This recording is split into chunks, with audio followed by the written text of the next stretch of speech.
तो मेरे भाइयों, कैसे हो आप सभी। जैसा कि आपको पता है, हमने इस एनाटॉमी और फिजियोलॉजी की सीरीज में ब्लड के बारे में पढ़ रहे हैं और इससे पहले हम ब्लड की 4 नस्ल ले चुके हैं जिसके अंदर मैं आपको प्लाज्मा, आरबीसी, डब्ल्यूबीसी इन सब के बारे में बता चुका हूँ। अगर आपने नहीं देखा है तो एक बार वो जाके देखना, क्योंकि आज की क्लास हम उन्हीं के बारे में बात करेंगे। वो जाके क्लास तुम देखोगे तभी आज की क्लास आपको समझ में आएगी। तो आज का हमारा टॉपिक है प्लेटलेट्स। आज का हमारा प्लेटलेट्स, जिसको बोलते हैं थ्रोम्बोसाइट, डब्ल्यूबीसी को ल्यूकोसाइट, आरबीसी को इरिथ्रोसाइट। तो आज का क्या है? थ्रोम्बोसाइट। थ्रोम्बोसाइट की बात करें शेप की, तो प्लेटलेट्स है वो डिस्क लाइक शेप है। मैंने शेप क्या बताया आपको? Disc like shape. और अगर इसका फॉर्मेशन की बात करें किससे बनता है, तो हमारे बॉडी में एक मेगा कैरियोसाइट होती है जिसके फ्रेगमेंटेशन फॉर्मेशन होता है इसका, प्लेटलेट्स का।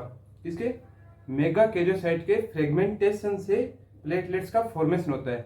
इसकी बॉडी में काउंटिंग की बात करें तो 2 लाख से 4 लाख पर mm³ होती है। काउंटिंग कितने बताए? दोबारा सुन लो बोली। काउंटिंग मैंने आपको कितने बताई है? 2 लाख से 4 लाख पर mm³। इसके फंक्शन की बात कर लेते हैं अपन। इसका फंक्शन क्या होता है? प्लेटलेट्स का सबसे इंपॉर्टेंट फंक्शन, सबसे इंपॉर्टेंट, ब्लड क्लोटिंग करना।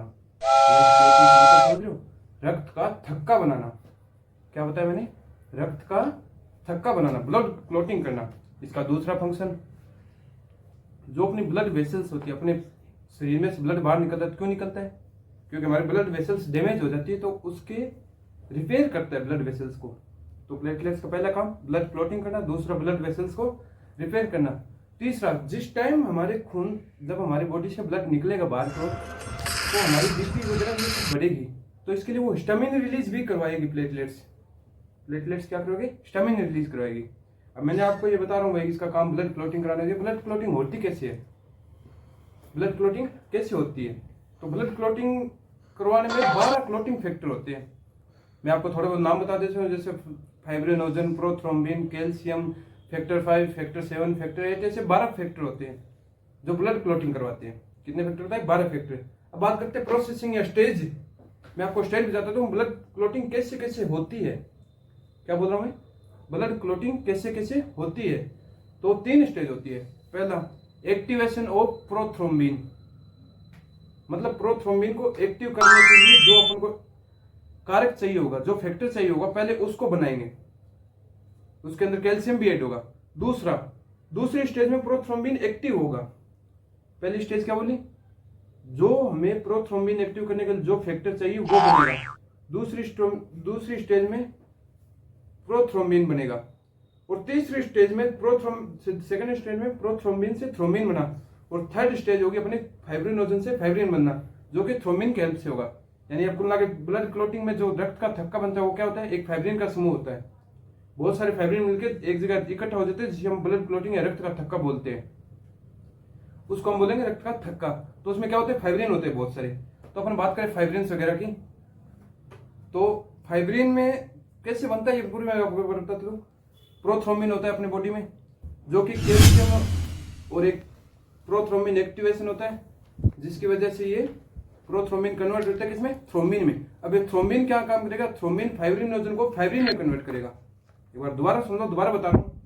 पहले प्रोथ्रोम्बिन कन्वर्ट इनटू थ्रोम्बिन, फिर fibrinogen convert into fibrin by the help of thrombin. समझे? फाइब्रिनोजन फाइब्रिन में कन्वर्ट होगा किसकी हेल्प से? थ्रोम्बिन की हेल्प से। तो ये 3 स्टेज होगी। तो अपने प्लेटलेट्स में कुल सब कुछ बात कर लिया। इसकी शेप की बात की, डिस्क लाइक शेप। इसके फॉर्मेशन की बात की, भाई मेगा कैरियोसाइट में फ्रेगमेंटेशन होगा तब इसका फॉर्मेशन होगा। इसकी काउंटिंग बात की 2 लाख से 4 लाख पर mm³।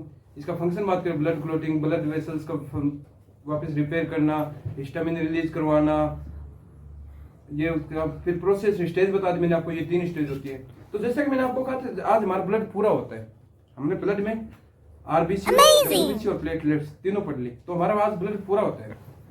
ब्लड की इस क्लास से आज सारी पूरी होती है। जैसा कि मैंने आपसे एक वादा किया था कि जब भी हमारी ब्लड की क्लास पूरी होगी आपको मैं कुछ इंपॉर्टेंट क्वेश्चन वगैरह बताऊंगा।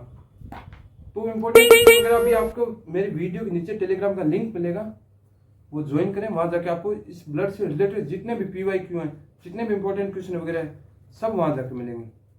कहाँ बताया? वीडियो के डिस्क्रिप्शन में मेरे टेलीग्राम का लिंक है, जिसके अंदर आपको इस ब्लड से रिलेटेड और PYQ शॉर्ट नोट्स वगैरह मिलेंगे। तो हमारा आज के लिए इतना ही, बाकी हम कल एक नई क्लास शुरू करेंगे। तो देखते हैं कल आपके कमेंट सेक्शन में क्या आता है, कल सर्कुलेटरी करें, स्केलेटल करें, मस्कुलर करें, आप बताओगे, वो हम अगली क्लास शुरू करेंगे। तो ब्लड हमारा इसी के साथ कंप्लीट होता है। आपका बहुत बहुत धन्यवाद हमारे साथ बने रहने के लिए, आगे भी हमारे साथ बने रहिए, आगे हम और बहुत सारी क्लासेस वगैरह लगाएंगे। ठीक है, धन्यवाद, थैंक यू।